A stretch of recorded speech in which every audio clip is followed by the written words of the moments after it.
అందరికీ నమస్కారం అండి. అసలు పవన్ కళ్యాణ్ గారి గురించి ఎన్ని చెప్పినా తక్కువేనండి. ఏమని చెప్పాలి? ఒకటా రెండా ఆయన గురించి చెప్పాలండి. అసలు అతని రాజకీయం అనేది ఎవరికి కూడా ఊహకు అందనంత ఇది ఉందండి. వామ్మో వామ్మో, అసలు ఎక్కడన్నా ఎప్పుడైనా విన్నారండి? నాకు తెలియకడుతున్నా. ఎంతోమంది రాజకీయ నాయకులు గిరిజన ప్రాంతంలోకి వెళ్ళి వాళ్ళ బాగోగులు తెలుసుకున్న రాజకీయ నాయకులు మనం చూసాం. కానీ వాళ్ళ స్థితిగతులు అంటే వాళ్ళకేదో రోడ్లు వేపిద్దాం, లేకపోతే క్వార్టర్స్లు అంటే ఇల్లులు సరిగా లేకపోతే ఇల్లులు ఏమైనా వేపిద్దాం, వాళ్ళకి హాస్పిటల్ సౌకర్యాలు ఏమన్నా దగ్గరలో లేకపోతే హాస్పిటల్ సౌకర్యం ఏమన్నా కల్పిద్దాం, లేకపోతే నీటి సదుపాయం లేకపోతే నీటి సదుపాయం ఏమైనా కల్పిద్దాం.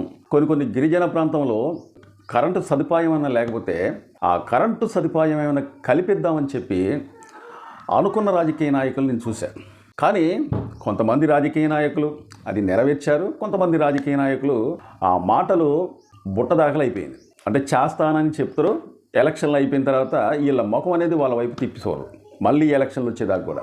కానీ పవన్ కళ్యాణ్ గారు ఈ మధ్యలో ఒక అద్భుతమైన కార్యక్రమం అనేది మొదలుపెట్టిందండి. అడవి తల్లి, ఆ పేరులోనే ఒక చక్కని పదం అనేది ఉందన్నమాట.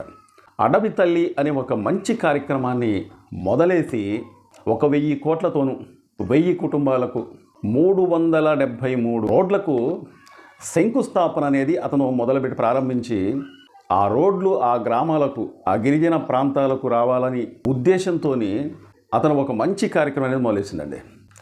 సరే, వాళ్ళు పడే ఇబ్బందులు అనేది మనందరికీ తెలుసు. ఎందుకంటే వాళ్ళు ఎక్కడో మారుమూల ప్రాంతంలో ఉంటారు.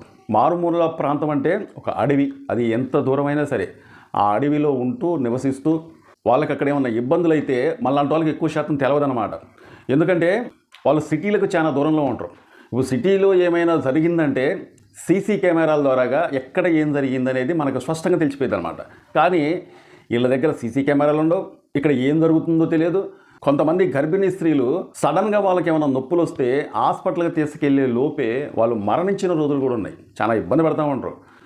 మనం సిటీలో ఉంటూ సిటీకి లేదా కొద్ది గొప్ప దగ్గరలో ఉన్నా సరే మనకేమన్నా ఇబ్బంది అయిందంటే అంటే ఒక 2-3 కిలోమీటర్లు సిటీకి దగ్గరలో ఉన్నా సరే సడన్గా మనకేమన్నా ఇబ్బంది అయినా సరే ఇదే మనం ఎక్కువ అనుకుంటాం. ఏది ఈ 1-2 కిలోమీటర్లే. కానీ ఈ గిరిజనులు మాత్రం ఇబ్బంది పడే ఇబ్బంది అనేది వర్ణనాతీతం అన్నమాట. కనీసం వాళ్ళు సిటీలోకి రావాలంటే కొన్ని కిలోమీటర్లు నడిచి రావాలి. వాళ్ళు సిటీలోకి రావాలంటే పెద్ద గుట్టలు దాటి రావాలి. రాళ్ళు, రప్పలు, ముళ్ళులు, కాలువలు, గుంటలు, బురదలు ఇసంటివన్నీ కూడా ఛేదించుకొని రావాల్సి వచ్చింది. ముఖ్యంగా చెప్పాలంటే అడవిలో ఉన్న జంతువుల నుంచి కూడా తప్పించుకొని రావాల్సి వచ్చింది. అసంటి ప్రాంతంలో కూడా మన పవన్ కళ్యాణ్ గారు కొన్ని దశాబ్దాల బట్టి కూడా ఆ గ్రామంలో రోడ్లు సౌకర్యం లేని గ్రామాలకు వెళ్ళినట్టండి పవన్ కళ్యాణ్ గారు. వెళ్ళిన తర్వాత ఒక మహిళ పవన్ కళ్యాణ్ గారిని ఆహ్వానించడానికి అక్కడికి వెళ్ళిందండి. అంటే ఒక మహిళే కాదు, చాలామంది, కొన్ని వందల మంది వెళ్ళిన తర్వాత పవన్ కళ్యాణ్ గారు అక్కడ గమనించింది ఏంటంటే అతను వాళ్ళతోని మాట్లాడుతూనే వాళ్ళ కాళ్ళ వైపు చూసినట్టండి. కానీ అక్కడ ఉన్న మహిళలకు, కొంతమంది మగవాళ్ళకు కూడా, ఎందుకంటే పవన్ కళ్యాణ్ గారిని ఆహ్వానించడానికి చాలా దూరం నుంచి నడిచి వచ్చి పవన్ కళ్యాణ్ గారి దగ్గరకు వచ్చి పవన్ కళ్యాణ్ గారితో నృత్యాలు చేస్తూ పవన్ కళ్యాణ్ గారితో ఆడుతూ పాడుతూ ఇవన్నీ చేస్తూ ఉంటే పవన్ కళ్యాణ్ గారు అప్పుడు గమనించినట్టండి, అరే వీళ్ళకి చెప్పులు ఏవేంటి అని. వాళ్ళకు కొంతమందికి బట్టలు కూడా సరిగా ఉండవండి. వేసుకున్న బట్టలే మళ్ళీ వేసుకుంటూ ఉంటారు. వాళ్ళకి ఏ జబ్బు వచ్చినా ఏ రోగం వచ్చినా కానీ వాళ్ళు ఇల్లు సరిగా ఉండవు. వాళ్ళు ఏదైనా సిటీకి దగ్గర ఏమన్నా సంతకేటని వెళ్ళాలంటే రాళ్ళు, రప్పలు, గుట్టలు, అడవి ఇసంటి మృగ జంతువులను కూడా దాటుకొని వెళ్ళాల్సి వస్తూ ఉంటుంది. పవన్ కళ్యాణ్ గారి దగ్గరకు వచ్చిన ప్రతి ఒక్కరికి కూడా ఎవరికో తప్ప 95% మందికి కూడా వాళ్ళందరికీ చెప్పులు లేవాట. పవన్ కళ్యాణ్ గారు ఆశ్చర్యపోయారట. నా దగ్గరికి నన్ను ఆహ్వానించడానికి వచ్చిన మహిళలకు చెప్పులు లేవేంటి అని చెప్పి ఆయన హృదయం అనేది కరిగిపోయిందటండి.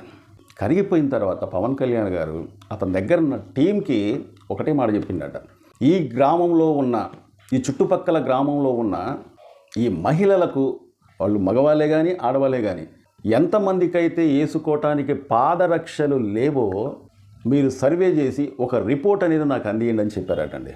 వాస్తవంగా డిప్యూటీ సీఎం పవన్ కళ్యాణ్ గారు ఈ సంగతి చెప్పింది అసలు ఏ మీడియాలో కూడా రాలే. పవన్ కళ్యాణ్ గారు అక్కడికి వెళ్ళి 1000 కోట్లతోని 373 రోడ్లకు శంకుస్థాపన చేయడానికి వెళ్ళిండు.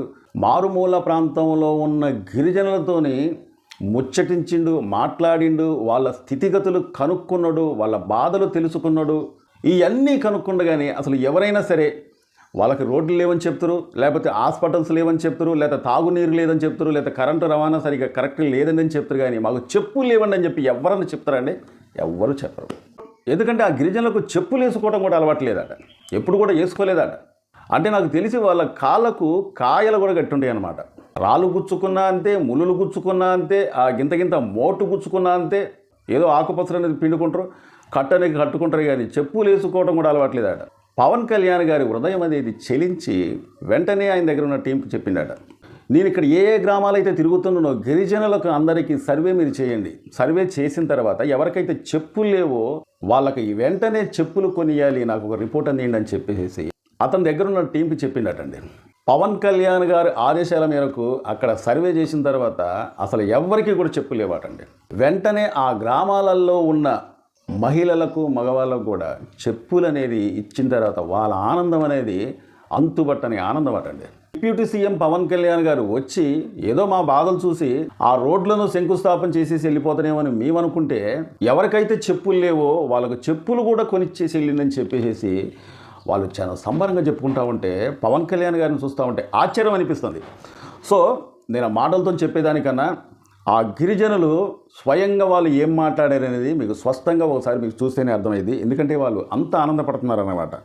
ఈ యొక్క వీడియో అనేది మీరు స్వయంగా చూడండి, వాళ్ళు ఎంత ఆనందపడుతున్నారని మీకు స్పష్టంగా అర్థమైంది. డిప్యూటీ సీఎం గారు వచ్చిన రోజున మా గ్రామస్తులు మేము చాలా మంది చెప్పులు లేకుండా సార్కి కనబడ్డాం సార్. ప్రత్యేకంగా సార్ మా మీద దృష్టి ఉంచి నిన్నటి దినాన మా గ్రామస్తులకు అందరికీ కూడా చెప్పులు సార్ పంపించడం జరిగింది సార్. మేము అందుకు సార్కి మేము ప్రత్యేక ధన్యవాదాలు తెలియజేసుకుంటున్నాం సార్. అయితే మా గ్రామంలో ఏదైతే సదుపాయాలు లేవో అవన్నీ కూడా 6 నెలల్లో మీకు ఇస్తానని సార్ మాకు మాట ఇచ్చున్నారు సార్. అందుకే మేము డిప్యూటీ సీఎం పవన్ కళ్యాణ్ గారికి మా ఆదివాసులు అందరూ కూడా మేము చాలా రుణపడి ఉన్నాం సార్. సార్ని రాబోయే ఎలక్షన్ లో కూడా సార్ని ఏజెంట్స్ అంతా సార్ని గెలిపిద్దామనేసి అనుకున్నాం సార్. ఈ గ్రామం ఉన్నంత వరకు మేము సార్ని మేము గెలిపించుకుందామనేసి గ్రామస్తులంతా కూడా మేము అనుకున్నాం. చూసారండి, ఇక వాళ్ళ ఆనందానికి అద్దు లేదు. ఎందుకంటే ఒక 6 నెలల్లోనే అక్కడ పవన్ కళ్యాణ్ గారు తిరిగిన తర్వాత నీకు తెలిసింది ఏంటంటే 6 నెలల్లోనే అక్కడ ఏమైతే వాళ్ళకు సదుపాయాలు లేవో ఆ సదుపాయాలు మొత్తం కూడా కల్పిస్తున్నట్టు. అంటే ఒక నీళ్ళే కావచ్చు, తాగునీరే కావచ్చు, లేకపోతే వాళ్ళు ఉండటానికి నివాసాలే కావచ్చు, రోడ్లే కావచ్చు, లేకపోతే ఆరోగ్యపరంగా వాళ్ళకి ఏమైనా ఇబ్బంది అయితే ఆరోగ్యపరంగా కూడా వాళ్ళకి హాస్పిటలే కావచ్చు. ఒక్క 6 నెలలు నాకు టైం ఇవ్వండి, మీకు అన్ని సదుపాయాలు నేను చూసి ఒక కొడుకులాగా, ఒక రాజకీయ నాయకుడిలాగా కాకుండా ఒక కొడుకులాగా మిమ్మల్ని ఆదుకుంటానని చెప్పేసి వాళ్ళకందరికీ కూడా హామీ ఇచ్చి వచ్చిందటండి. నేను చెప్పిన మాటలు కాదు, స్వయంగా వాళ్ళు చెప్పే మాటలే. నాకు తెలిసి ఇప్పుడు పెద్ద ఎలక్షన్లే లేవు. వాళ్ళ ఓట్లు ఇతను సంపాదించుకోవాలంటే, లేకపోతే అక్కడ లక్షల కొద్ది జనాలు కూడా లేరు. ఇన్ని లక్షల మంది జనాలు ఉన్నారు, మనకు ఇన్ని లక్షల ఓట్లు వస్తాయి అనుకోవటానికి తిప్పి కొడితే 1000 కుటుంబాలు. 1000 కుటుంబాలంటే నేను మన వీడియోలో చేశాను.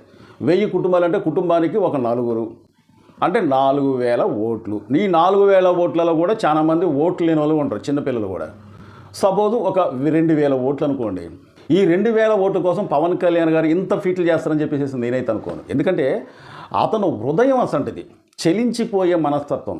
నాకు వీళ్ళు ఓటేసినా, ఇంతకుముందు ఓటు వేయకపోయినా గిరిజన ప్రాంతంలో వీళ్ళని పట్టించుకొని కొంతమంది నాయకులు ఉంటారు.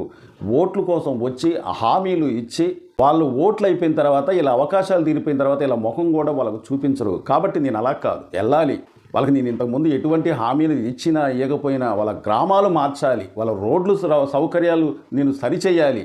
ఎన్నో ఏళ్ల కాడ నుంచి వీళ్ళు పడుతున్న ఇబ్బందుల నుంచి కొంతలో కొంతైనా సరే వీళ్ళ ఇబ్బందులు తీర్చాలి. ఎప్పుడూ కూడా ఈ గ్రామాలలో రోడ్లు సౌకర్యాలు లేక, వాళ్ళకి కనీసం వేసుకోవటానికి చెప్పులు కూడా లేక, ఆ రాళ్ళ బాట అంటే కొన్ని బాటలు చూస్తూ ఉంటే బురద, రాళ్ళ బాటలు, గోతులు ఇవన్నీ ఉంటాయి అన్నమాట. ఇసంటి బాటల నుంచి కూడా వాళ్ళు నడిచి వెళ్తూ ఉంటే వాళ్ళకి చాలా ఇబ్బంది అవుతూ ఉంటుంది. కాబట్టి ఎవరైనా ఎక్కడైనా వీళ్ళు బండ్ల మీద వెళ్ళినా, లేకపోతే సైకిల్ మీద వెళ్ళినా, లేకపోతే నడిచి వెళ్ళినా సరే వీళ్ళకి నడవటానికి ఈ సౌకర్యం అనేది, రోడ్లు అనేది కరెక్ట్గా ఉండాలన్న ఉద్దేశంతో 1000 కోట్లతోని ఆ శంకుస్థాపన చేసిందే కాకుండా ఎవరికైతే చెప్పులు లేవో ఆ చెప్పులు కూడా వాళ్ళకి ఇచ్చి వాళ్ళ నడవటానికి ఇబ్బంది లేకుండా చేసిందంటే దట్ ఈస్ గ్రేట్ కదా పవన్ కళ్యాణ్ గారు. చాలా మంది మా వీడియో చూస్తున్నారు కానీ సబ్స్క్రైబ్ చేసుకోకుండా చూస్తున్నారంటే దయచేసి మీరు మమ్మల్ని సబ్స్క్రైబ్ చేసుకుంటే మమ్మల్ని ఎంకరేజ్ చేసేందుకు ఈ వీడియోపై ఒక లైక్ చేయండి, మీ అమూల్యమైన కామెంట్ తెలుపుతారని చెప్పి కోరుకుంటూ, మా వీడియో నచ్చితే సబ్స్క్రైబ్ చేసుకోండి. మరో మంచి వీడియోతో మళ్ళీ మేము ముందుకు వస్తా. Thank you.